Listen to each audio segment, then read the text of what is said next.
The initial kind of sense of our explorations in terms of doing a youth trip was thinking about World Youth Day. I know there have been people talking about mission trips, and so I just basically did a survey, and it was surprising how many people wanted to do a mission trip of sorts.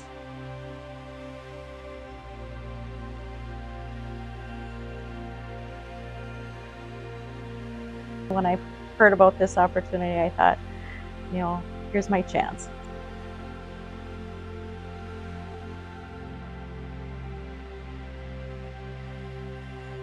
Wasn't exactly what I was expecting, or I'm pretty sure anyone else on the trip was expecting.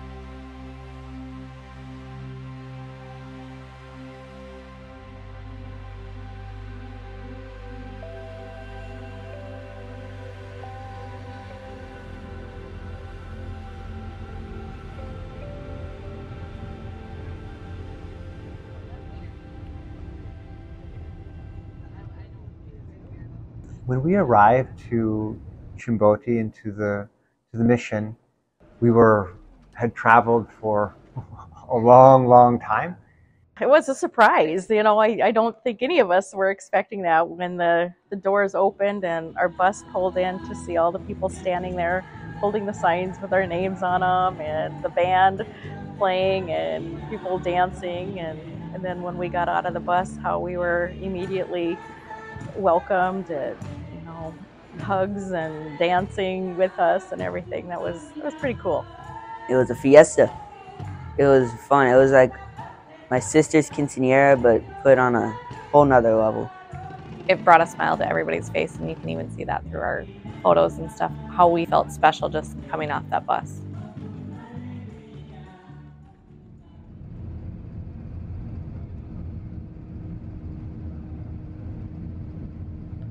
Well, I was really curious as far as, what this house was going to look like. And so as we were driving through the different neighborhoods and eventually getting to the house, seeing just how they lived was just humbling.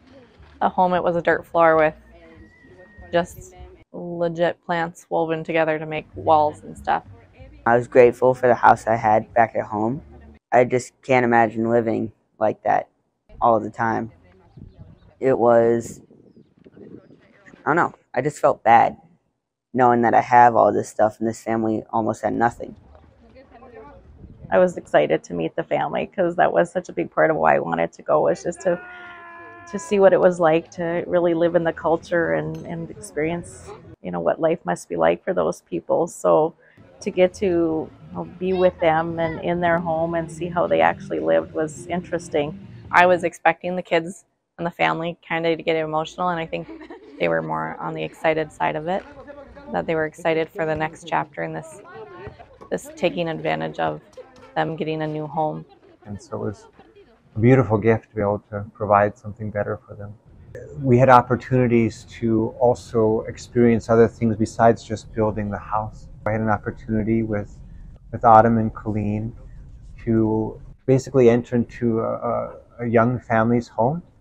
A man who had a tumor in his brain. I felt honored to be a part of, Father giving the blessing to the dad, knowing probably what the conversation might have been like and how sad, the future of this family might be. That was really a memory that I'll probably never forget.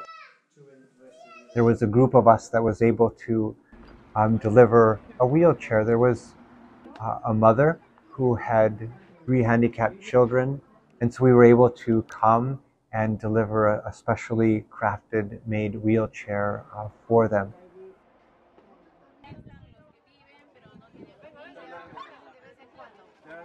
We had the opportunity to do a large fish and loaves distribution. We had some people that stepped forward from our parish that said, hey, we want to be able to do this. So we were able to spend time passing out food to, I think, over 200 people that gathered.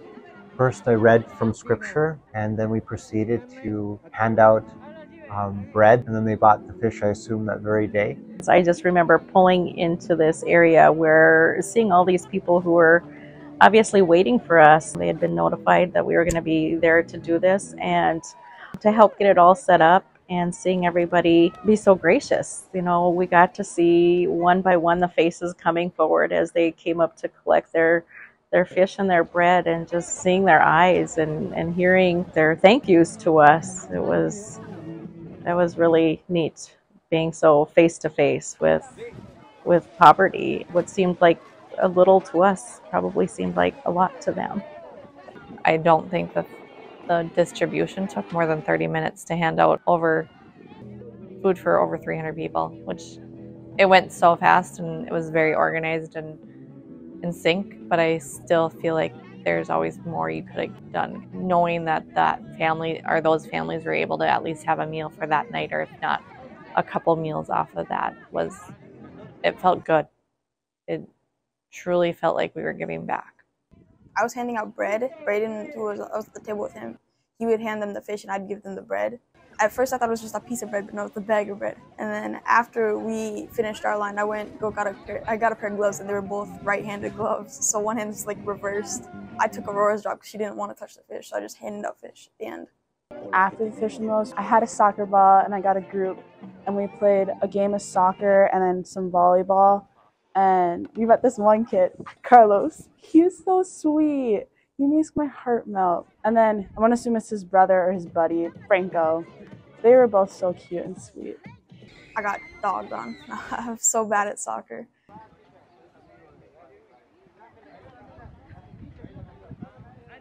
One of the most moving experiences on the whole trip was when we were able to do the home blessing.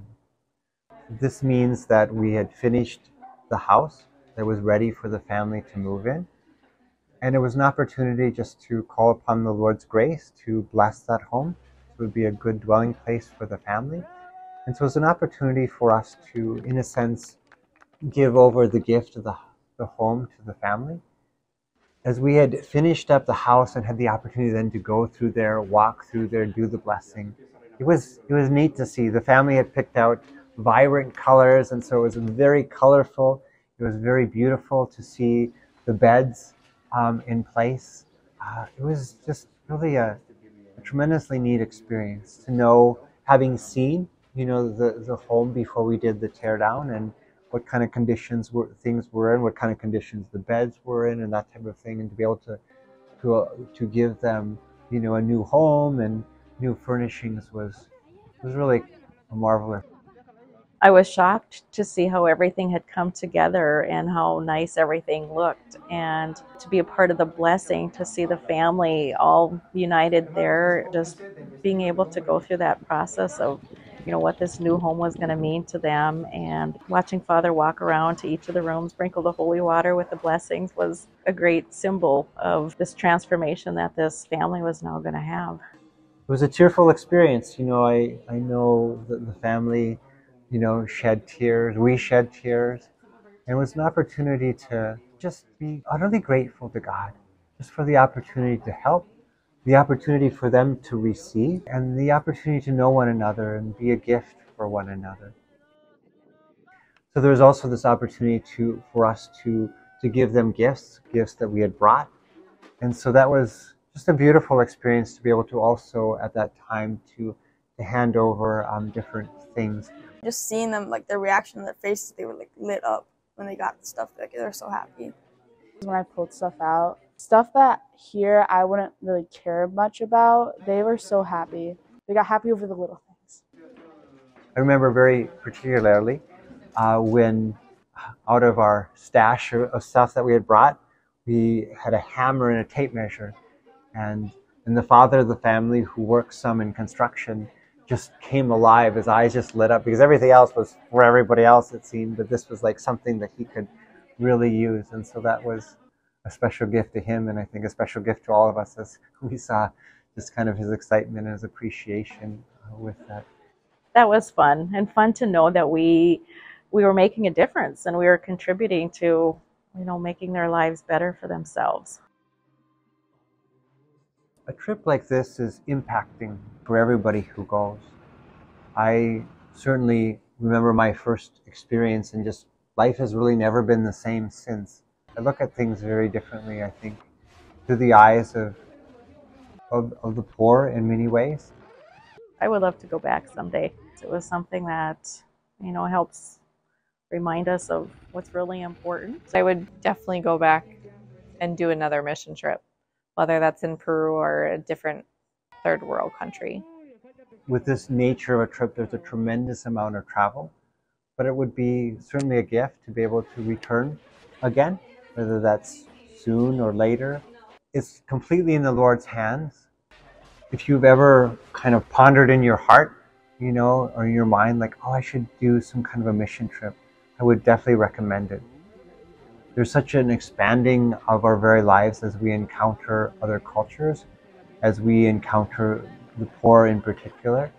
And there's so many ways in which we can really grow. And so I definitely would highly recommend this type of experience to anybody who the Lord would inspire to go.